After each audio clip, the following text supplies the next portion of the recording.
Okay. Yes, I saw this movie. And I'll be honest, I'm not a huge follower of the Foo Fighters. I've heard of them, of course, and I know a few of their big hits. Learning to walk again. But I do have a couple of close friends who are big Foo Fighters fans, and so I make this video for them. Yeah, hey Emily.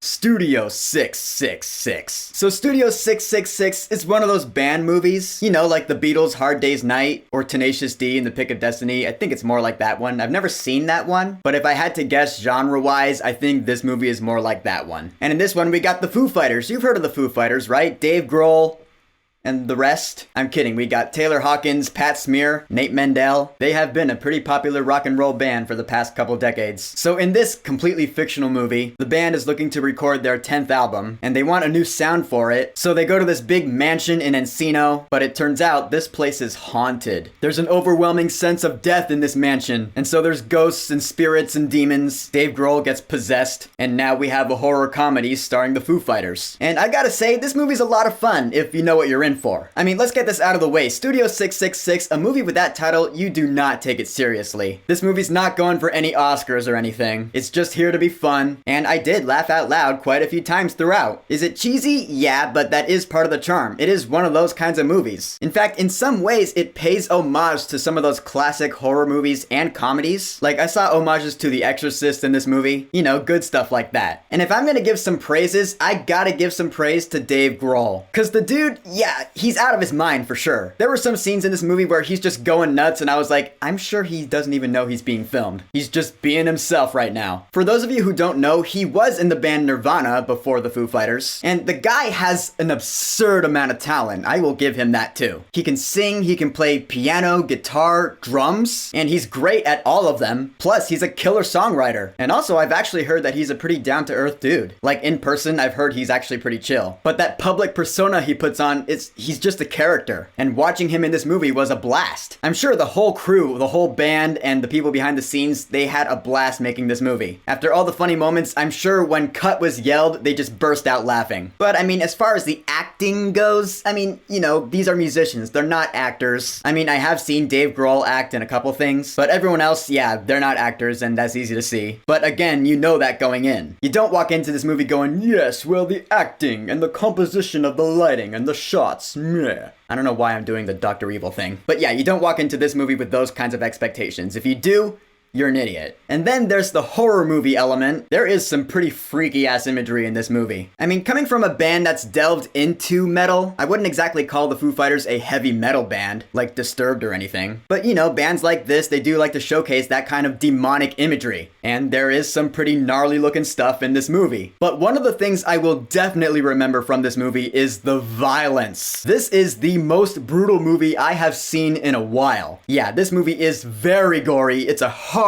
R. Without giving away any spoilers, I will say people die in this movie, and they die in really imaginative and creative ways. I gotta give all sorts of props to that, whoever came up with these kills. Like, this is the kind of creativity that I wish Scream had and that I wish Halloween Kills had. Like those slasher movies that boast being creative when it comes to their kills, but the last couple I've seen were not really. This movie, yeah, the kills were really creative. I was like, wow, I've never seen someone killed like that before, and props to that. And aside from the band members themselves, there are some other actors in this movie. Jeff Garlin is in here. He plays their manager. He was pretty funny. He's not in it much, but I would say he steals the scenes he's in. But I mean, some of these scenes he shares with Dave Grohl, and let's face it, Dave Grohl just chews scenery. But I did want to give Jeff Garlin his due props though. I will say though that this movie is not completely perfect. I mean, of course you don't expect it to be, but what I mean is that for the kind of movie it is that is just doesn't take itself seriously, it's just there to be fun and gory and brutal and all that good stuff, there were some scenes where it did slow down a little bit in my opinion. And when it did slow down, it slowed down a lot. Like, we're getting to about halfway through and I was like,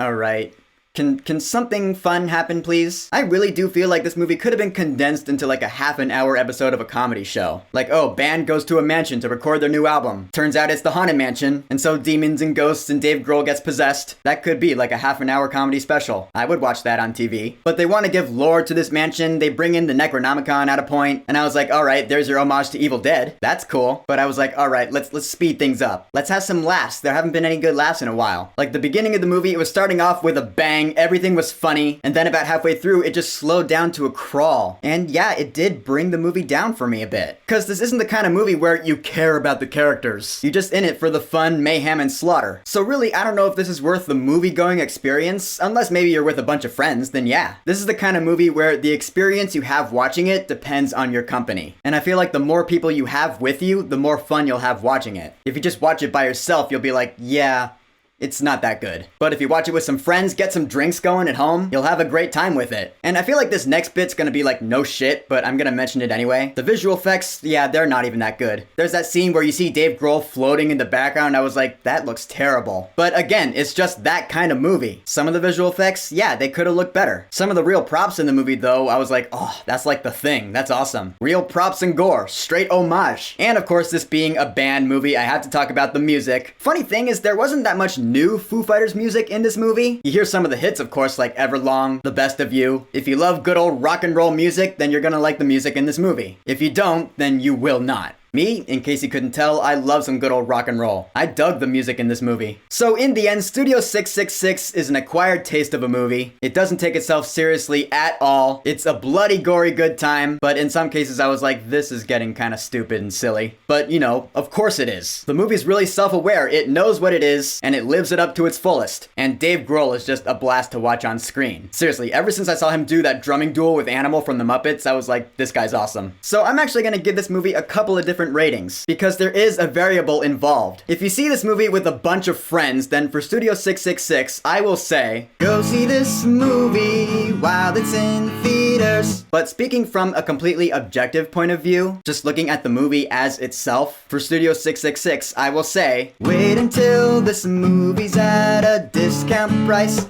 then go see it. Yeah, I know, I just kind of fudged the rating system a little bit, but you know what? It's my channel. I can do whatever the fuck I want with my ratings. And I feel like that variable does make a difference. So, Studio 666, have you seen it? What do you think about it? And if you're a Foo Fighters fan, what is your favorite Foo Fighters song? Whatever you think, go ahead and leave a comment. And of course, thank you for subscribing. Peace!